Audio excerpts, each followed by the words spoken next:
Dans cette humble demeure, parmi les vêtements fraîchement lavés et les enfants curieux qui se rassemblent, les murs nus cachent un trésor, les sœurs Adama et Awa.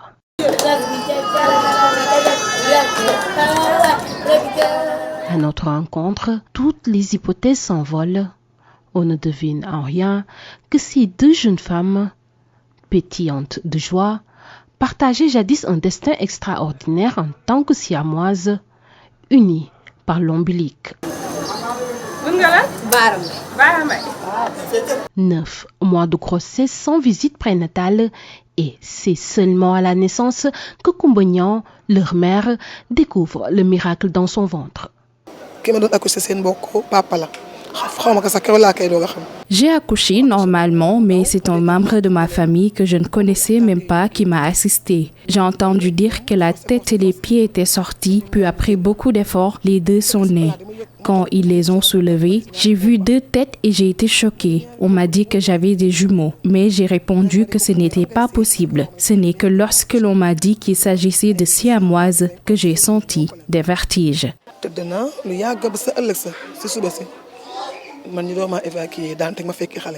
Le lendemain de son accouchement, le courageux retour de Kumba au chevet de ses enfants, marquant un moment inoubliable, c'est alors que les siamoises reçurent leur premier allaitement.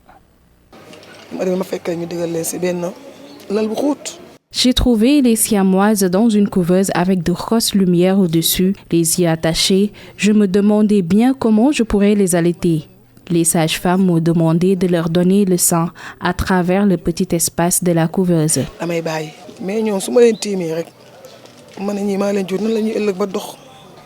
Tout juste 3 jours après la naissance des sœurs siamoises, une équipe chirurgicale de l'hôpital Dantec a réalisé un exploit médical. Ils ont réussi à séparer délicatement le foie fusionné, à réparer le sternum, une partie du diaphragme et l'intestin grêle qui les reliait. Après leur opération, on m'a permis d'entrer en réanimation. J'ai vu l'une sur le lit et l'autre dans la couveuse. En les regardant, je me suis dit que j'allais en perdre une. 20 ans ont passé et les filles ont bien grandi. À l'âge de 13 ans, elles ont finalement découvert ce qu'elles étaient à leur naissance. La nouvelle a été bouleversante. Quand on m'a raconté cette histoire, j'ai versé des larmes en imaginant ce que ma maman avait dû endurer. Je lui ai alors présenté mes excuses.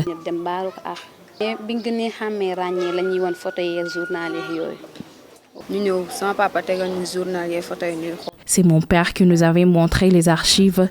Cette période était éprouvante car mon père était également malade à ce moment-là. Malheureusement, il est décédé 2 mois plus tard dans mes bras.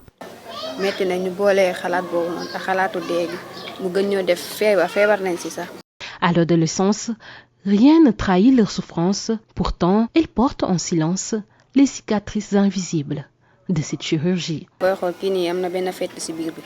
On évite de laver notre ventre par peur de se blesser. C'est souvent douloureux. On ne peut pas s'asseoir normalement. On doit utiliser une chaise ou un tabouret pour manger.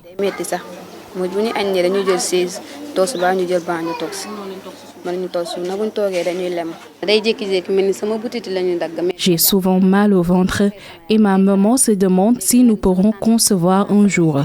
Je lui ai dit de s'en remettre. Adieu.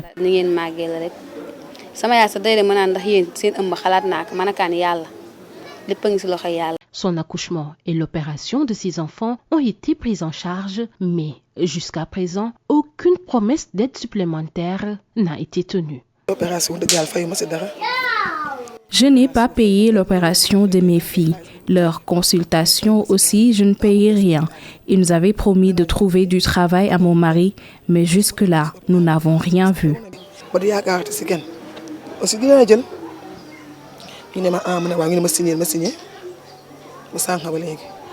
Afin de soutenir leur mère dans le besoin, ces filles ont sacrifié leurs études pour plonger déjà dans le monde du travail.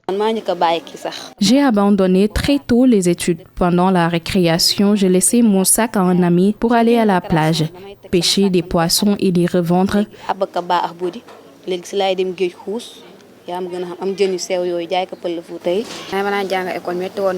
Les études étaient difficiles, alors j'ai arrêté pour trouver du travail. Tout ce que je gagnais, je le remettais à ma mère.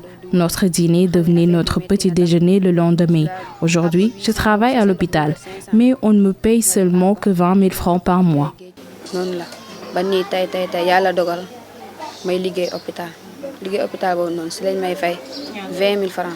Ces filles, pour lesquelles leur maman n'avait pas beaucoup d'espoir, sont aujourd'hui sa plus grande fierté. Ce sont des enfants qui me respectent et m'aident beaucoup. Celle-là, quand je l'ai vue marcher pour la première fois, j'étais choquée. Maintenant que je vois qu'elles se battent pour s'en sortir, je suis très heureuse.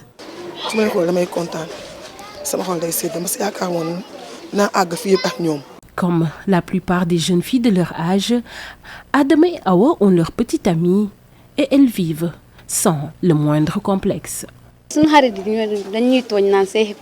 Nos amis nous taquinent et nous appellent les jumelles collées-collées, mais ça ne nous fait rien. Et oui, nous avons des copains, mais nous n'avons pas le courage de faire certaines choses. Nous préférons rester chez nous, nous sortons que pour aller travailler. Avec leur courage inébranlable et leur foi en Dieu, elles poursuivent leurs rêves avec détermination. Nous prions qu'un jour nous allons avoir un bon travail afin de subvenir aux besoins de notre famille. Comme notre Père n'est plus, on s'en remet à la volonté divine. C'était difficile, nous avons enduré, maintenant c'est fini. On pense à notre avenir. Main dans la main, Adama et Awa nous rappellent que l'amour familial est un pilier inébranlable. Leur détermination à surmonter l'adversité est un exemple inspirant pour nous tous. Leur histoire nous montre que, quelle que soit la difficulté, l'union et l'amour peuvent triompher. Main dans la main, elles nous laissent avec un message d'espoir et de résilience.